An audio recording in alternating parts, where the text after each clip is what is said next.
Hello, everyone, and welcome back to another episode of the HR Leaders Podcast, the show where we explore the future of work with industry experts and HR executives from the world's leading global brands. Today, we have a special guest on the show. We're joined by Peter Economy. Peter is a best-selling business author, ghostwriter, developmental editor, publishing consultant with over 100 books to his credit and more than 3 million copies sold. I have to process that for a second, Peter. Welcome to the show. How are you? Thanks so much, Chris. Great to be here. I'm doing great. How about you? Where are you tuning in from today? I'm from San Diego, California. Nice. Thanks for joining us. Before we jump in, I kind of gave people a brief overview, but tell us a bit more about yourself, sort of your background and your journey to where we are today. I've been a writer for about the last 20 years, a professional full-time writer. But before that, I was a manager. And before that, I was a negotiator. At some point in my career, I was tapped to become a manager. And I was not trained to become a manager, and I was not the best manager in the world. I took another job as a vice president with another company, and I was all of a sudden in charge of 500 people. And I was even a worse manager then. I was not trained for that job either. And going from, say, 10 people to 500 people was quite a jump, and I think I exceeded my capabilities. It's the old Peter principle in action. I was promoted to a position in excess of my capability. But anyway, at some point I was working at a different job, and myself and 15 other managers were laid off. So I said, okay, well, I'll just do this writing thing because I had already started writing a few books. So I was going full-time writing books. And the next day I got a call from the company saying, we've got 6 months more money. Come on back. And I thought about it for about 3 seconds. I said, no, I think I'm just going to do the writing thing. So I've been a full-time writer ever since. Doesn't sound pretty secure, does it? When someone says you've got 6 months, you want to come back? Yeah, exactly. It was not the most enticing thing for me. So I said, no, it's okay. I'm just going to write books. And that's what I've been doing ever since. Yeah. What I found was really cool when we first spoke. I remember when I was 18 years old and I got my first managerial role, and I went into the bookstore. And I didn't know it until we spoke, but your book was on the stand, Management for Dummies. Right. And I couldn't believe it was you. When we spoke a few weeks ago, I was like, wow, you wrote Management for Dummies. I was like, oh my God. I can even see quite a few of them on the background on your shelves right now. And there's all my dummies, consulting for dummies, home-based business for dummies, you name it, dummies for dummies. I think I wrote that one too. Yeah. I'm sure so many people listening, have seen that book. It's like, any bookstore sort of in the management section, and it stood out like a sore thumb because of the colors, the graphics, the animation. How many copies have you sold of that one? That one sold about 600,000 copies worldwide. It's in about 20 more languages, including, I think, 2 different Chinese versions, Estonian, obviously the UK version, and all over the world. What's funny is that these principles haven't changed much, have they? No, that's the whole thing. I mean, 15 years. Yeah, I think good management has always been good management. Good leadership has always been good leadership. And I think, the way that we actually conduct it is different. So obviously technology has made a huge difference in how we execute management, how we execute leadership, how we communicate all these different things. But the basic principles have been the same for eons.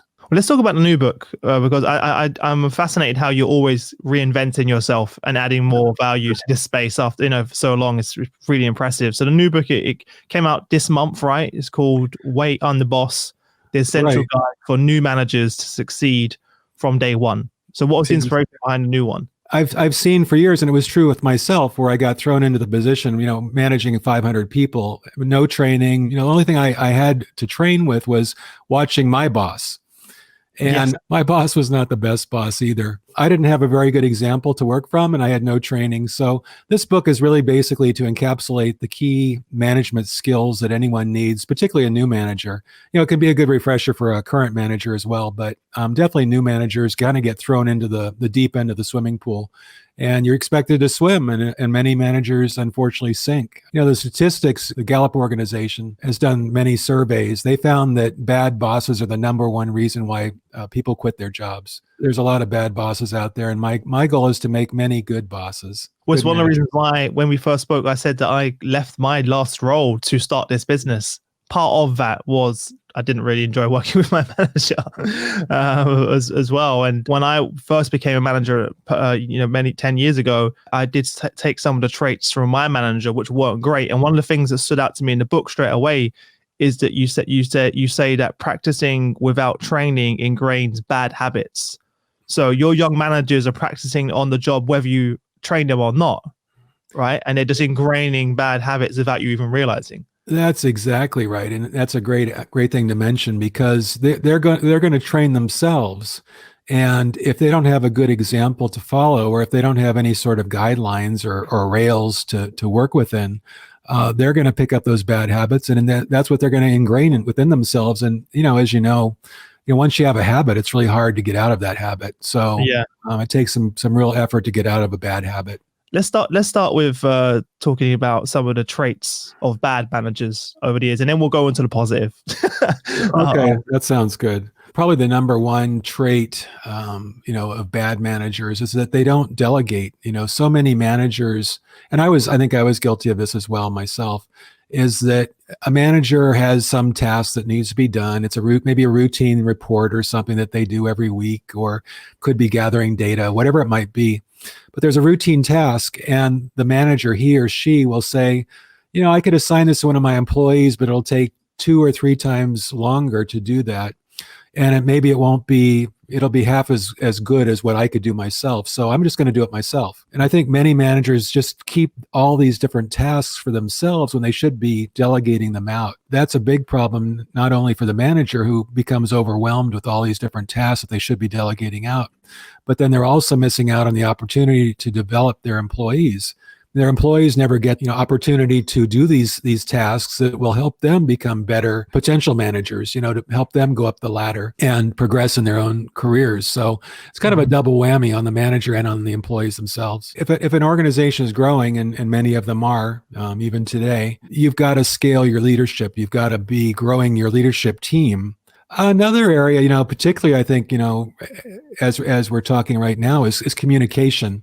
I think a lot of managers fail to communicate adequately, and particularly when you're in a crisis situation, but even when you're not in a crisis situation, managers cannot communicate too much. Managers need to communicate all the time, individually, one-on-one with their employees, just casually. We used to call it management by walking around. Instead of being holed up in your office all day, you actually go out, hang out with your employees, stop in, see what they're doing, see what you can do to help, kind of keep tabs with them, and just communicate, explain to them what's going on with you and your position and in the organization as a whole. And then you could obviously want to communicate more formally too, through all kinds of channels. You want to use your Slack, if you have Slack, those kinds of online platforms, instant messaging platforms in your organization. Exactly. People prefer different methods of communication as well. So exactly, over communicate across all channels. Yeah, some people are visual, some people are auditory, some people, just you try to meet them where they are, but just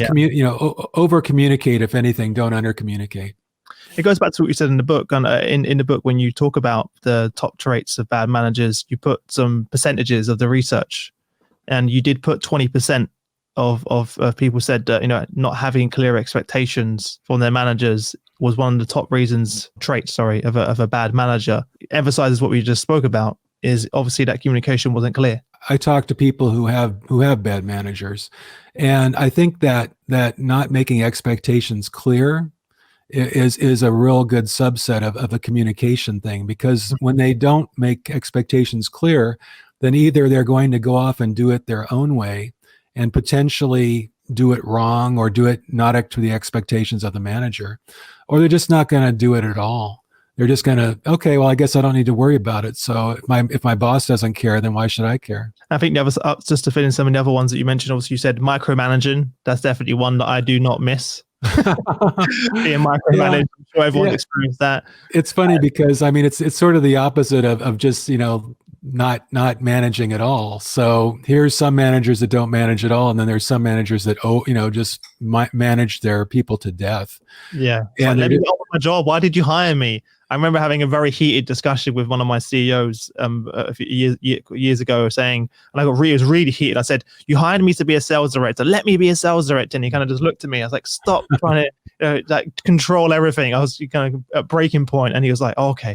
Finally handed over the reins. I was like, "Oh, wow." It only took a year and a half. But let's move on to some more positive stuff. Sure. Okay. In the book, you talk about 4 things that every great manager does today. Let's talk about that. I think great managers are optimistic.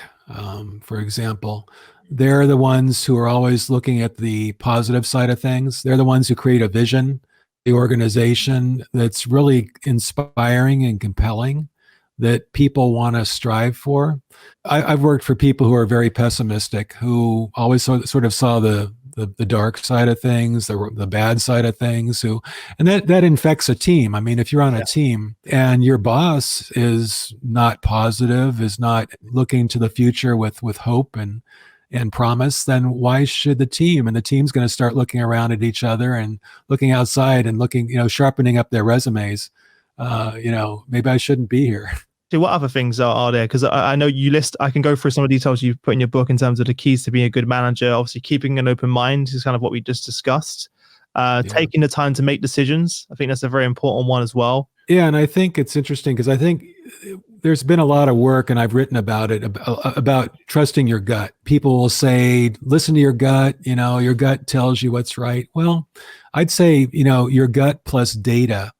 And you've got to have the data. You've got to have the, something to go from for your gut to look at and say, okay, I understand.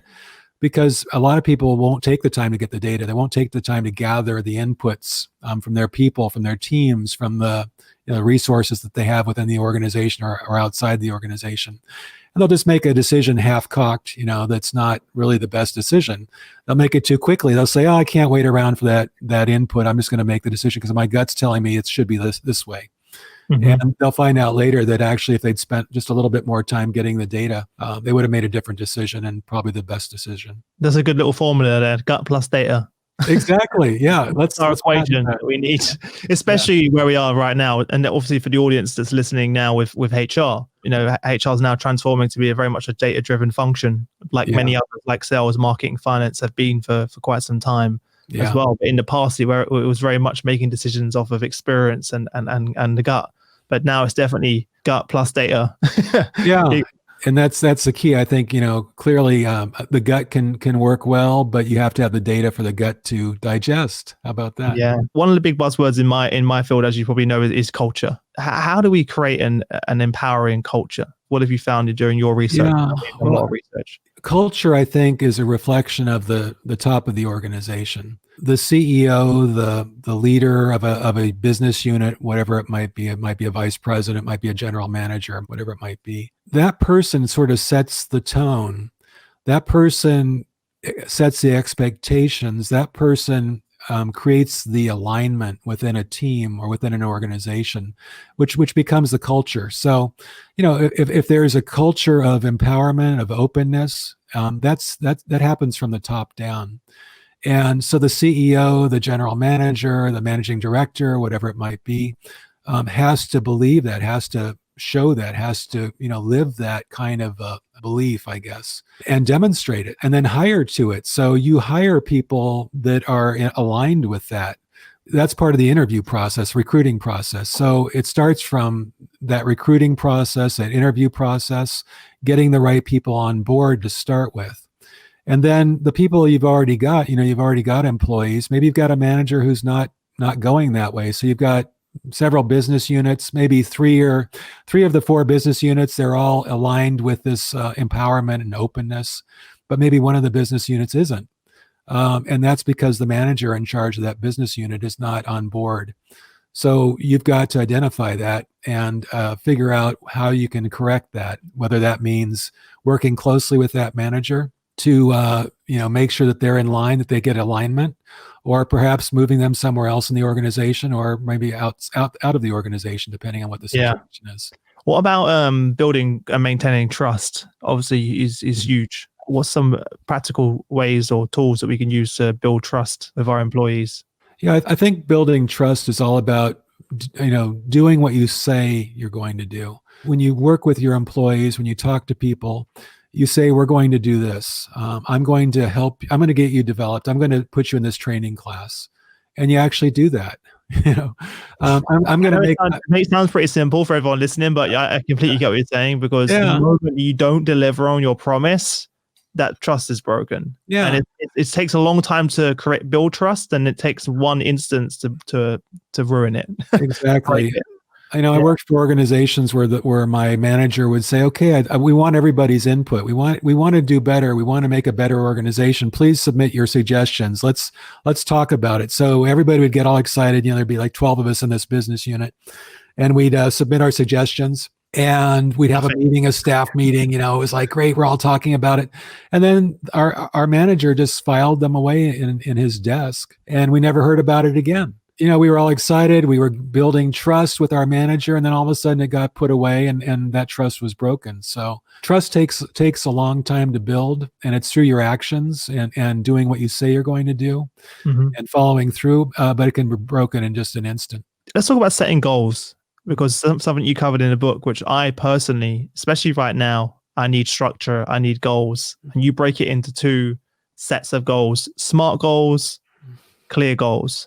So I can do the SMART goals. So SMART goals is obviously an acronym, stands for specific, measurable, attainable, relevant, time bound, which I thought was fantastic, which really helped me. And then clear goals is obviously collaborative, limited, emotional, appreciable, and then refinable. Yeah, and it's interesting because the SMART goals has been around for 1 million years, and you're right, specific, measurable, attainable, relevant, time bound. Yes. We've been using that for a long time. I don't even know where it came from. It's just something that's been around forever. But I've been working with a guy up in Canada, a guy named Adam Creek. He was on the Olympic 2008 Beijing Olympic rowing team for Canada, and they won the gold medal. And I worked with him on a couple of book projects, and he's the one who actually developed that particular acronym, the collaborative, limited, emotional, appreciable, and refinable. And I think it's more hands-on. It's a bit more, I guess you could say, touchy-feely. It's more, I think relevant to managers and working with teams and their people. Yeah, it's more personal as well, right? Exactly, definitely more personal. They sound so simple, but it's very good that when you're setting goals, just to sit down and just reflect and look at those and go, kind of, where are we, and then assess as well. But what the main value, obviously, in terms of the goals is, that set goals that are leading with purpose. They help you measure results, obviously. Yeah. Well, and the thing is, and it's like you were talking about, you need to tell people what they're supposed to do. People need to know what they're supposed to do. Yes. And when you set a goal with your employee, you don't just put goals on your people. You work with them to create goals. You don't say, here's your goals, here, dear employee, here's your 10 goals for today. Just work with your employees and see what they can do. I mean, what can they, it's a collaborative process, which is the first letter in the clear goals. You're supposed to collaborate with your people, not just lay it on them. That's the best way to actually have them be achieved, is by working with your people. And be motivated, right? There's nothing worse than getting given a goal that you don't feel is attainable and realistic. Exactly. It's so demotivating. Again, I talk about sales because that's my background. There's nothing worse than getting a sales target, which is like, no, there's no rational reason why we need another 20% on top, but just because you want to make more money, and nothing's changed. Have the same amount of resources, same amount of budget, right? And it's not collaborative in any way. There's no emotional connection to it, and you just become disengaged, and it's hard to get motivated behind a goal that you don't feel is achievable and that you haven't been involved in. Exactly. Right? Yeah, exactly. And it should be something that's inspiring. That's the emotional part of the clear goal, is something that inspires you, and that it doesn't just, make you feel flat, or like you said, the 20%, sales goal, all of a sudden, you felt very flat. You didn't feel inspired. You felt, oh my God, what is this? Where'd this It's the opposite of what you need to be able to jump on the phone or, be in front of a client and be excited and motivated to achieve it. The other thing you talk about in terms of being a great manager, you spend time building relationships, not just based around business objectives, but also personal. Because I remember my manager when I was very young saying, Chris, you're your manager, you're not their friend. And it was really strange. That's how I was like, really? So I'm spending more than half my life with these people, but I have to have this segregation between, I'm a manager, you're an executive, this is how the hierarchy works. We can't be friends, go for a drink or talk about how the families are. What are your thoughts on that? Because there are still many organizations that operate that way. Yeah. And I was brought up that way. I mean, I was a manager, 25 years ago, and that's what I was taught. My managers taught me that, you don't have personal relationships with the people that work for you. it's a hands-off thing. You're supposed to have that distance as a manager because they won't follow you if you're friends, quote unquote, if you have relationships. They won't respect you, they'll be lazy, they'll slack off work. Yeah, exactly. They'll just say, oh, you won't mind, will you? So I don't think that's correct at all. In fact, it was funny because partway through my career, I realized that made no sense. Business is all about relationships. That's the lifeblood of business is relationships. And that if you're in sales, you build those really strong relationships with your customers. And it's also so true with your employees. You should have these great relationships with your employees. You are hanging out. You are maybe going out to lunch, maybe going out for drinks after work. I was in charge of a warehouse and operations for this big building. And we'd bring food in. We'd, have a nice little lunch party kind of thing. We'd go out for lunch sometimes. I'd pay for lunch for everybody. Things like that. And people really respect someone who takes a personal interest in them. Yeah. I just had one of my employees from 20 years ago, just called me out of the blue a couple weeks ago and just checking on me to say, hey, how you doing? And I said, wow, it's great to hear from you. Because these were people that I got to know and had these great, strong relationships with. And I consider them friends and colleagues, both. No, I completely agree. And I found that, when you build that relationship, people will go above and beyond. You also talk about management styles actually on that point, don't you? Because you talk about the theory X, theory Y, and then you got theory XY. What does that mean, by the way? Because I didn't manage to get into too much detail on that when I was looking through the book. Well, theory X is this old theory that says that basically you can't trust your employees. You assume your employees are going to do something wrong. They're going to try to take advantage of you or the system or what. You just don't trust them. But that's being tested right now, right? With half the world working from more than 90% of the world working from home. Yeah, it's interesting because so many companies have been for decades, well, not decades, but years, kicking and screaming about the idea of having any employees working from home. Yeah, they've said no. In fact, I remember, was it Marissa Mayer, who used to be in charge, the CEO of Yahoo? Mm-hmm. She canceled their policy of remote work. They said, we want all the employees back at the office because essentially we don't trust them to work when they're at home. So now, yes, many companies and most companies, all of a sudden everybody's working at home. Anyway, so theory X, if you're a manager, you just hate that. You go, oh my God, these people are at home. They're taking advantage of me. They're cheating. They're drinking coffee. They're playing video games. They're taking their dogs for a walk. They're not doing any work. Theory Y, on the other hand, is that you trust your employees. You actually think that they're there to do the right thing. And that's what, I think most managers should really get on board with. I think that you've got to trust your people. You've got to build that trust. Again, if you don't have trust with your people, they're going to start looking for another job. They're going to be out of there. And you can't afford, especially today, you can't afford to lose good people. You just can't afford it.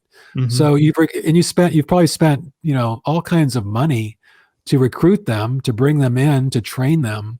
You're going to lose tens of thousands of dollars, euros, whatever you're spending. Yeah. You're going to lose that if they leave. So you can't afford that. So theory Y is you trust your people. They're going to do the right thing. They come into work every day saying, I want to get something good done.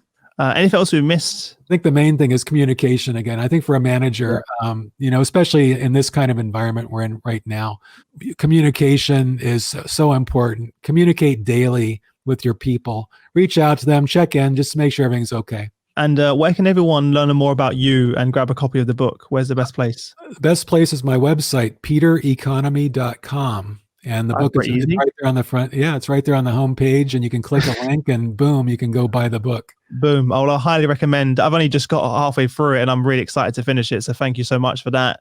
For everyone listening on LinkedIn, thank you for joining us. Appreciate you taking the time out to get involved. I think now more than ever, this is such an important topic. As managers and leaders, we've never been, tested so much right now. So, definitely some incredible things that you share in the book, Peter, for everyone to learn from, based on all of your years of experience and all of the books that you've written, and are all encapsulated into this one new book, which is really exciting for everyone. Apart from that, have a good afternoon, good evening, good morning, wherever you are in the world listening. And Peter, I'll see you again soon, okay? Thank you so much, Chris. Enjoyed it.